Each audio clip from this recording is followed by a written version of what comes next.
नमस्कार दोस्तों, मैं XRM चंद्रशेखर उगले आपका अपने शेयर मार्केट यूट्यूब चैनल में स्वागत करता हूं। हम देखेंगे फोन बुक का आईपीओ जो 25 से 30 जनवरी के बीच में ओपन हो रहा है। 25 तारीख को ओपन हो रहा है, 30 जनवरी को क्लोज हो रहा है 5 बजे तक का। इसका प्राइस बैंड जो है वो है 66 से 70 रुपए के बीच में। ये क्या है? एक retailer smartphone and accessories from manufacturer such as Vivo, Apple, Samsung, Oppo, Realme, Nokia, Narzo, Redmi, Motorola, LG इत्यादि। और ये है मल्टी ब्रांड रिटेलर, मतलब इसके पास है कंज्यूमर ड्यूरेबल जो है washing machine, laptop, smart TVs, air conditioner, refrigerators इत्यादि इत्यादि। अब इस कंपनी का अगर हम देखेंगे, ये कितना है? 2 करोड़ 28 लाख 46 हजार शेयर्स का बिड्स अगेंस्ट 19 लाख 38 हजार शेयर्स ऑन द ऑफर। ये इसमें अभी देखो रिजर्व होता है, जो जितने भी शेयर ऑफर किए 19 लाख 38 हजार, उसमें देखो 50% किसके लिए दिए हुए?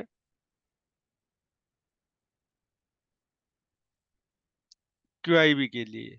और 15% किसके लिए? NI के लिए। And not less than 35% of the offer for reserve for retailer. Retailer के लिए कितना है? 35% है। अब यहाँ पे पहले दिन अगर आप देखोगे तो रिटेलर्स का कितना भरा है? 59 गुना भरा है। लेकिन NII का कितना है? 4 टाइम में। लेकिन QIB जो है वो बड़े क्वालिफाइड इन्वेस्टर बायर्स बोलते हैं जिसको, वो सिर्फ 0.01 टाइम में। ये ज्यादा होना चाहिए। तो चलो अभी तो शुरू हुआ है कल, आज का तो शाम को आएगा डाटा। अब ये हो गया आईपीओ का। अब इसमें हमने फोन बुक कंपनी का डाटा देखना है। ये देखो 66 से 70 रुपीज में मिलेगा, 2000 रुपए का। 2000 शेयर्स का एक लॉट है। टोटल इश्यू साइज है 29 लाख 10 हजार की।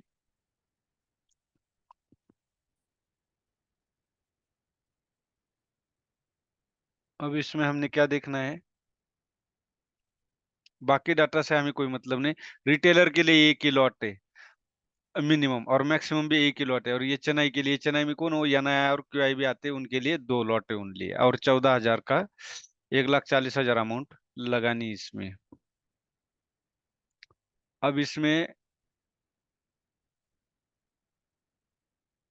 हमने देखना है कंपनी का डाटा। हमें कंपनी के डाटा से बहुत जरूरी है, जब अप्लाई करने से पहले। बाकी कौन कितना अप्लाई किया इससे ज्यादा हमें डाटा बहुत इंपॉर्टेंट है। अगर डाटा आप देखोगे, एसेट ये 31 मार्च 2021 से लेके 30 सितंबर 2023 तक है। आप हर क्वार्टर में अगर देखोगे तो एसेट बढ़ता गया है हर क्वार्टर में। अब रेवेन्यू रेवेन्यू भी बढ़ता गया है, लेकिन यहाँ रेवेन्यू कम हुआ है। 30 सितंबर 2023 को इसका रेवेन्यू कम हुआ है। अब प्रॉफिट आफ्टर टैक्स पहले माइनस था 31 मार्च 2021 को। 31 मार्च 2022 को ये पॉजिटिव में आया। 31 मार्च 2023 को इसमें इंक्रीमेंट हुआ, लेकिन 30 सितंबर 2023 को ये थोड़ा सा कम हुआ है। मतलब ग्रोथ कम हुआ है। ग्रोथ होना चाहिए। ग्रोथ होना मतलब क्या? बढ़ते जाना। प्रॉफिट हो रहा है लेकिन वो प्रॉफिट बढ़कर होना चाहिए। और नेटवर्थ नेटवर्थ भी बढ़ता गया है। रिजर्व एंड सरप्लस अगर बढ़ेगा तो नेटवर्थ बढ़ेगा, नेटवर्थ बढ़ेगा तो आपका प्रॉफिट आफ्टर टैक्स कम ही होगा।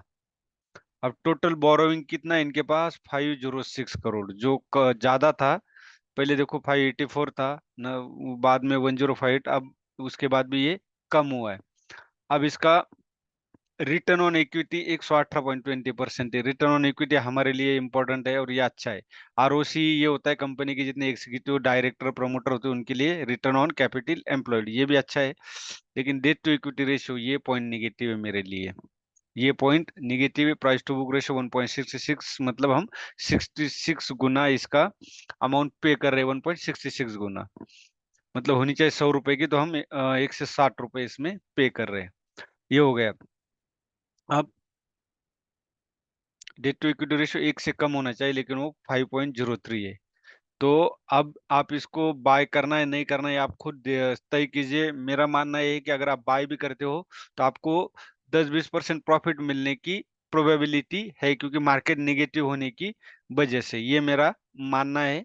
मैं कोई बाय और सेल का रिकमेंडेशन नहीं दे रहा हूँ, यही डिस्क्लेमर है। डिस्क्लेमर क्या है? कोई बाय और सेल का रिकमेंडेशन नहीं, ओनली फॉर एजुकेशन पर्पज। क्योंकि बाय करने से पहले आपको क्या देखना बेहद जरूरी है, केवल मेले में बाय करना या भीड़ भेड़ चाल में बाय करना ठीक नहीं। तो उससे पहले आपको कुछ तो चेक करना चाहिए, डाटा। डाटा डाटा चेक करके उसके बाद market is always right. Open positive होगा, नेगेटिव होगा, कितना अप होगा, ये मार्केट के हाथ में, लेकिन हमारा काम है डाटा देख के बाय करना। ये था मेरा फोन बॉक्स आईपीओ का पूरा डाटा। वीडियो अच्छा लगे तो लाइक कीजिए, शेयर कीजिए और ज्यादा से ज्यादा सब्सक्राइब कीजिए, जिससे कि मैं बचे हुए आईपीओ के बारे में भी आपको बता सकूं।